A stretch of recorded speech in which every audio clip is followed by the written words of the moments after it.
सामीन किराम अस्सलामु अलैकुम व रहमतुल्लाहि व बरकातुहू। अल्हम्दुलिल्लाहिल्लज़ी अअला मआलिमल इल्मी व अअलमहू व अज़हरा शआइर अश-शर'i व अहकामहू व बअस रसूलन व अंबियाअ इला सबीलिल हक़। अम्मा बाद फ़अऊज़ु बिल्लाहि मिनश शैतानिर रजीम। बिस्मिल्लाहिर रहमानिर रहीम। यरफ़इल्लाहुल्लज़ीना आमनू वल्लज़ीना ऊतुल इल्म दरजात। सदक़ल्लाहु मौलानल अज़ीम। वक़ालन नबिय्यु सल्लल्लाहु तआला अलैहि वसल्लम मन युरिदिल्लाहु बिही खैरन युफ़क़्क़िहुहु फ़िद्दीन। सदक़ रसूलुल्लाहि सल्लल्लाहु अलैहि वसल्लम। अल्हम्दुलिल्लाहि ताला अल्लाह जल्ल मजदुहु की तौफ़ीक़ से और सरकार अलैहिस्सलातु वस्सलाम के नाले पाक के तवस्सुल से हमारी एक सिलसिलावार गुफ्तगू दरस हदीस के सिलसिले में इल्म दीन की फ़ज़ीलत पर चल रही थी, जो आप हज़रात ने समात फ़रमाई। इस गुफ्तगू का मकसद ये था कि हम एक गुफ्तगू शुरू करने वाले हैं और वो गुफ्तगू उलूम शरइया है, फ़राइज़ उलूम है, वो उलूम के जिनका बंदे को सीखना फ़र्ज़ है। मसलन नमाज है, रोज़ा है, ज़कात है, हज है और इसके अलावा और बहुत से अहकाम हैं जो अल्लाह रब्बुल इज़्ज़त ने बंदे के ऊपर फ़र्ज़ कर दिए हैं और बंदे को उसका इल्म नहीं, या तो इल्म है कि ये चीज़ मेरे ऊपर फ़र्ज़ है, मगर उसके अहकाम क्या हैं बंदे को उसकी नॉलेज नहीं है। तो हमने ये एक इरादा किया कि एक सिलसिलावार गुफ्तगू को शुरू किया जाए और अवामुन्नास तक ये पैगाम पहुँचाया जाए। उसी के ताल्लुक़ से इब्तिदा में हमने अपनी दरस हदीस के सिलसिला में उस गुफ्तगू में हमने आप हज़रात को ये बताया कि इल्म दीन की कितनी बड़ी फ़ज़ीलत है।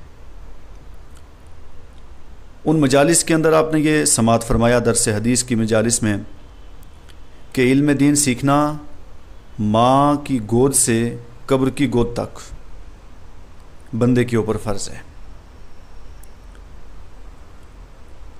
इल्म दीन सीखना बंदे के लिए इतना ज़रूरी है कि सरकार अलैहिस्सलाम ने इसकी अहमियत को बताते हुए फ़रमाया कि नवाफिल से बेहतर है, 100 रकत से, 1000 रकत से, पूरी रात इबादत से सबसे अफजल ये है कि बंदा इल्म दीन हासिल करे।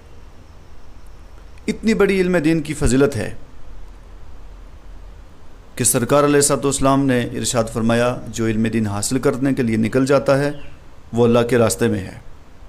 फ़रिश्ते उसके लिए दुआ करते हैं, चूंटियाँ उसके लिए दुआ करती हैं और समंदर के अंदर मच्छियाँ उसके लिए दुआ करती हैं। जिन्नात हो, इंस हो, हैवानात हो वग़ैरह ज़ालिका जो दुनिया के अंदर चीज़ें हैं सब तालिब इल्म के लिए दुआ करती हैं। ये इल्म दीन की फ़ज़ीलत है,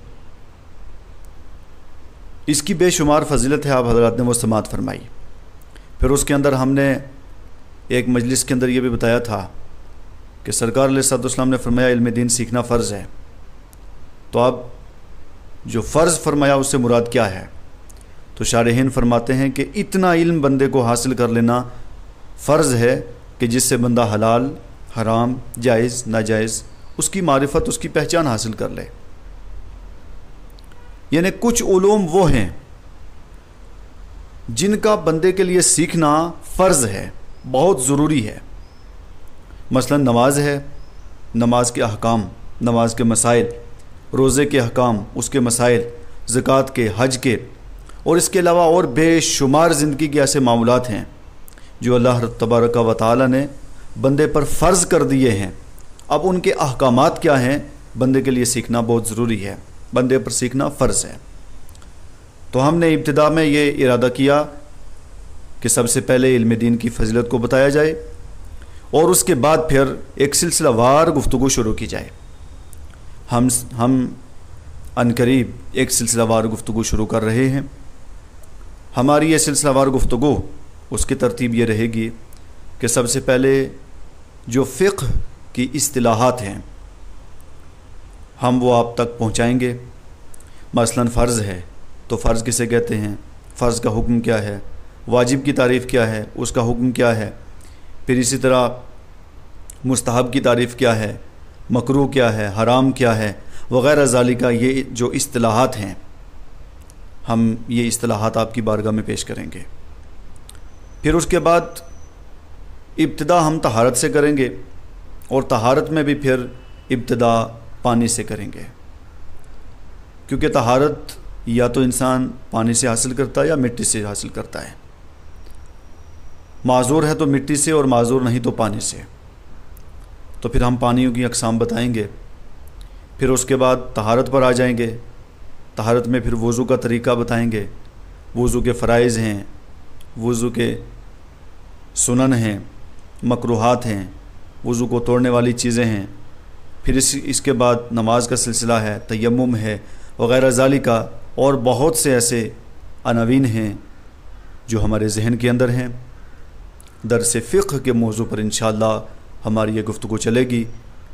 آپ حضرات سے گزارش ہے کہ آپ حضرات خود بھی اس گفتگو کو سماعت فرمائیں اور اپنے دوسرے احباب تک بھی اس کو شیئر کریں، تاکہ آپ کے دوسرے احباب تک بھی اس چیز کی نالج ہو سکے، پہنچ سکے کہ کون کون سی چیز اللہ رب العزت نے ہمارے لیے فرض کر دی ہے، اور پھر اس کے احکام کیا ہیں، اس کا طریقہ کیا ہے۔